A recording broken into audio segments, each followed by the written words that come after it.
losers semis, and here we go. This is all, again, West Coast, East Coast. Right. Oh man, there's just so much going on the screen. Wolf's flying around, Shine's going everywhere.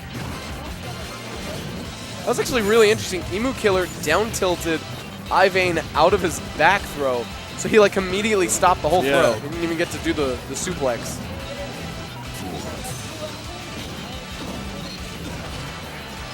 So Sugydye definitely seems to have a good understanding of how to combo Meta Knight just right off the bat. Punished Emukiller's errant instant dimensional cape by letting Ivayne clean up the kill on switch on that last stock. Both blue team members off stage though right now. Oh my goodness. Such brutal edge guards right now from Ivayne. Right, tight battle off stage between the two warring wolves. Jab down smash from Ivayne.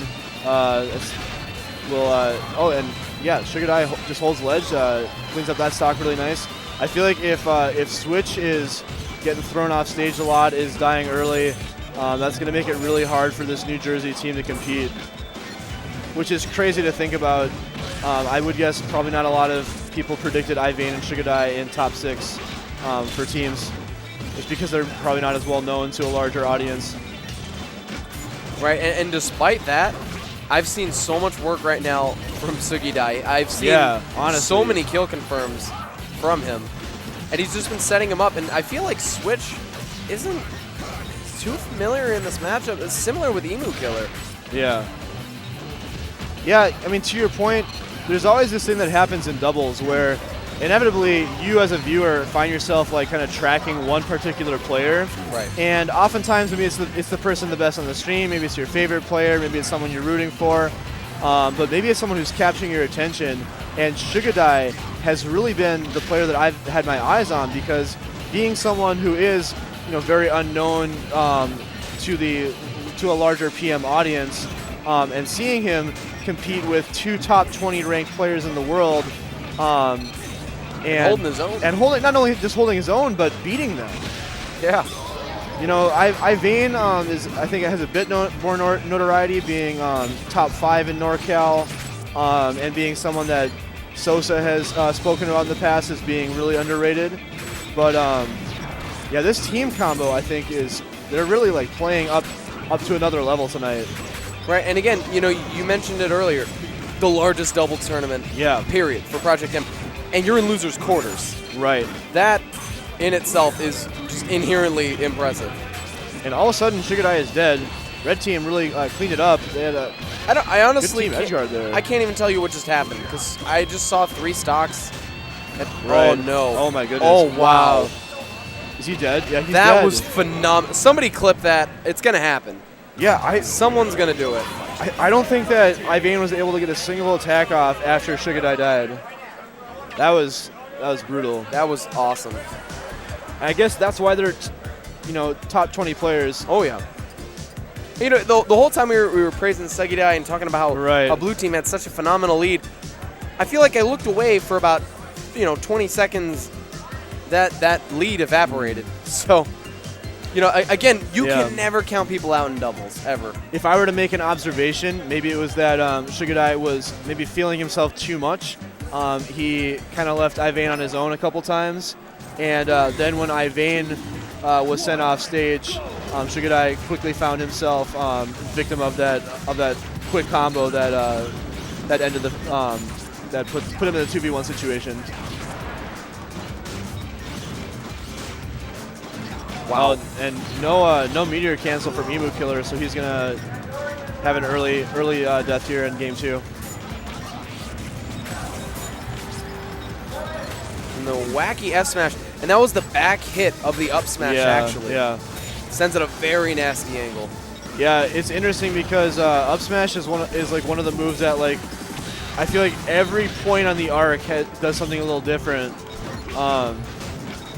It's an extremely versatile tool, it's definitely an underrated up smash, and it has good killing power too. Yeah, I've even heard that there's like a sweet spot portion of it that hits like as hard as Fox's. Right, I believe down throw Dacus is a pretty common wolf confirm on a lot of characters. Is it down? I thought it was back. Is it back throw? It might be. I'm just spitballing here. I don't play wolf. Regardless, he's got the follow-ups, and up smash is a personal move. Right. There it is again. Up beat in air, standard Game & Watch stuff. Blue team is again in the lead here. And this is again, this is red team's counter pick. Right. And it's all just blue team with stage positioning. But that jab down smash barely kills Sugydye there.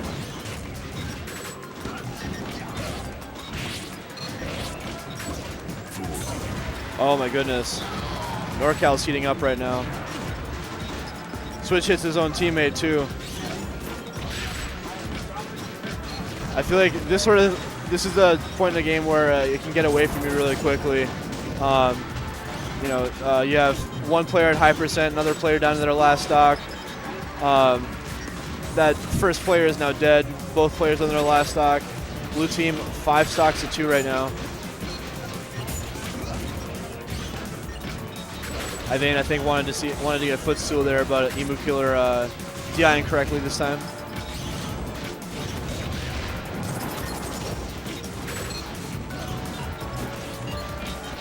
Ooh.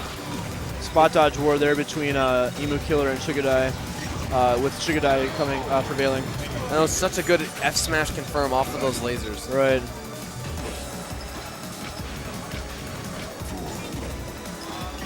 There we go. Give him the chair. Now we are in best of 5. Actually, no. Is this best of 3? I believe only semis and finals are going to be Okay. best of. Right. Well, though, yeah. All right. So again, best of 3. So Right. this is for all the marbles right here. And again, the team that loses is knocked out. Yeah. 1-1. So this is basically their tournament game right here. Right. And now, see, I think the biggest difference was understanding the momentum and being able to maintain that. Because last time, game 1 comes around, we saw blue team with a pretty solid lead. Yeah, and then red team made the clutch comeback. They just came back, exactly. This time the steamroll just continued. There was no comeback to be had. Shows that blue team's continuing to improve and refine their play throughout the set. And blue team just has had all of the stage positioning, and they've just really been able to command the lead and just the way and the pace of the match, really. Yeah. I feel like Emukiller hasn't been as big of a factor in this set as I've wanted him to be, or maybe expected of him. I feel like he's been doing a lot more like full hops and trying to kind of and like down tilts, little pokes. And has been letting Switch be the one to kind of get a lot of these combos started. And even previously, we saw like with the neutral B, had a little bit of awkward scenarios played out just from a bit of a lack of awareness.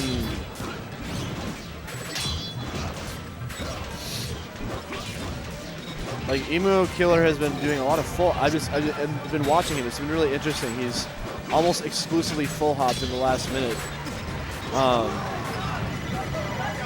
There's the taunt from Sugydye. Seems like he was. We got all the players on the hill right now. The lone survivor. And it looked like everyone wanted to hit Game & Watch. Right.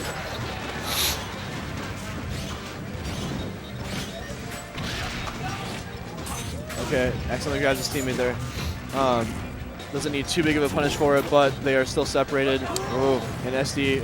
Yeah, Blue team's running away with this, man. Yep, this is all but over. If Emu can do this, I take back everything I said, and he is the best Mennonite by far. All right. See, and there's another team save. Game & Watch up air, such a great move for saving your teammate. I think it might have been up B, Up but B maybe? Oh, yeah. yeah. Regardless, he's. Right. Oh, you won't. No. Don't do it to him. He did it to him. Yeah.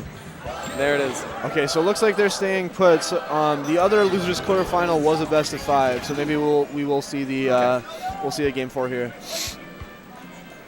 So apologize for the misinformation. So it is a 3 out of 5? I guess. I legit didn't know. So right. Yeah, I'd seen it in the chat. Someone said it was only semis and finals, but it just goes to show that no one really knows what's going on. Usually once you get to top 8 and you get in quarters, that's when they usually start doing it. Usually the round before that they don't. So I guess it makes sense. What time is it? 10 o'clock. All right. Well, I think it closes at 11-ish. Okay.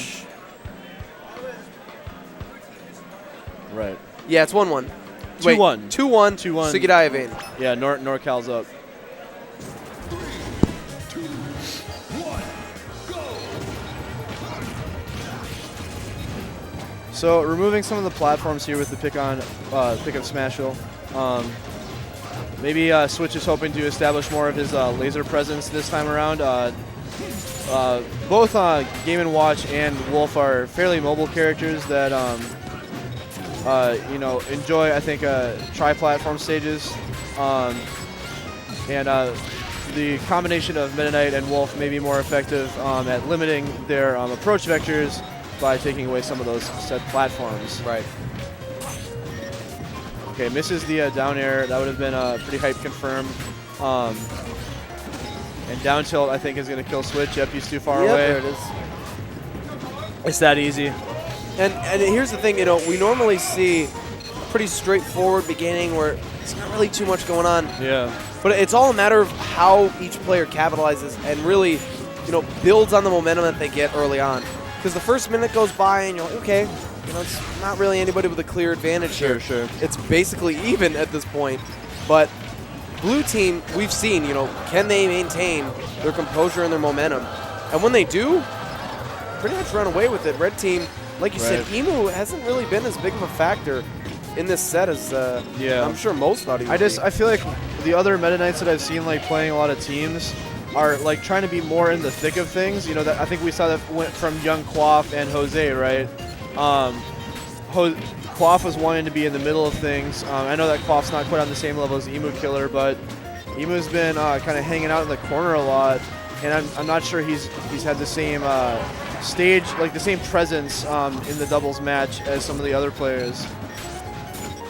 He's picking his moments carefully, but maybe not picking enough moments.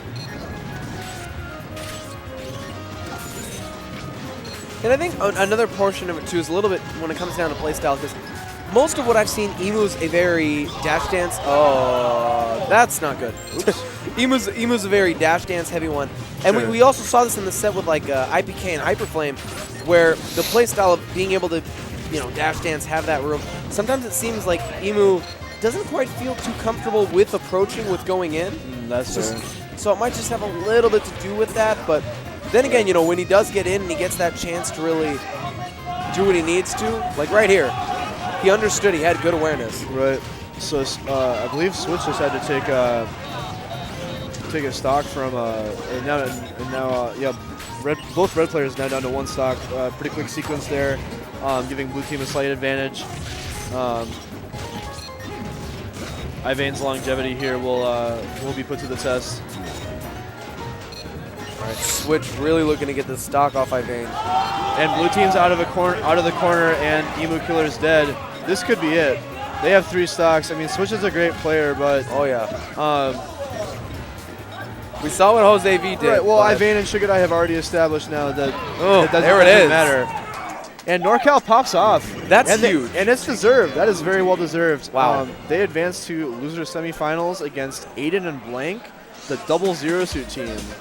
So 2 PR players from NorCal just knocked out 2 of East Coast best players in doubles. That NorCal has just been going off. Because right now we have Thunders and Boring Man in winner's side. I believe that's winner's quarters? Can't quite tell, but okay. Rest of doubles? All right, guys, we're signing off. Doubles moved into the mainstream. Thanks for having us. Yeah, we're basically done. Now, of course, everything else that you can witness right now is all going to be on the main stream at smashcast.tv/thebalcony. Feel free, head over. Every last bit of the bracket is held on there. So head over there, guys. Thank you for watching. Be sure to tune in tomorrow where we've got top 64. Pleasure commentating with you, Psychic Ghost. You too. Always. Thanks to AZPM for having us on. And have a good night. And shout-outs to the wonderful people who have been holding down the fort all this time. Dude, we went for a while. Oh, yeah. Good God, you poor thing. You poor thing. Oh, my God. 4 straight hours. Wow, the camera's going nuts. Okay. That was day 1. That was good. AZ did pretty good. I'm pretty happy. Blue sucks. That's fine. It's nothing new. Gio's a god. Brandon Bruise, Cloudburst, Nate Senpai, and Neon are all going to be going and winning the bout. All AZ top 8 as much as that's possible. Oh, touch me, Gio. Touch me. Let me see. What's the chat saying? Let me get the chat up real quick. Oh. Anyway, looks like they're saying nothing. Good. Go watch the Balc. They've got the real shit. Yeah, the real rested doubles, man. I allowed them the opportunity to stream loser semis. Oh, how do you look? They're good. But yeah, guys, so I'm signing off. I'm packing up, going to the hotel room, sleeping on the floor because I made Nate Senpai do this shit for like most of doubles. Almost certainly sleeping on the floor. You do? Gio, do you feel good? Why? Right now, man. I just feel so good right now. Why can't our state be like California, man? Dude, bracket's gonna be fucking lit, dude. It's gonna be so fucking. I'm gonna fuck them up so bad, dude. Dude, I'm gonna fuck them up so bad, man. You have no idea. Like, I feel so good playing now, dude. I feel really good playing. Tomorrow, it's gonna be a show. 0-2, 0-2, let's go. 0-2. 0-2, all of AZ. The biggest show you've ever seen. Dude, Cloud over Marshall. I don't think I've ever gotten that hype. That was nuts. How's the... But yeah, we're done. I gotta pack up. I gotta go home. I'll be real. I went up to Courtney. I'm like, do you guys want to do loser semis of doubles? She's like, I'm like, you should do it. It's the mainstream. You should have that. I'm like, get to pack up 18 minutes earlier. Yo, say bye to the people. Bye. Bye. Love you guys.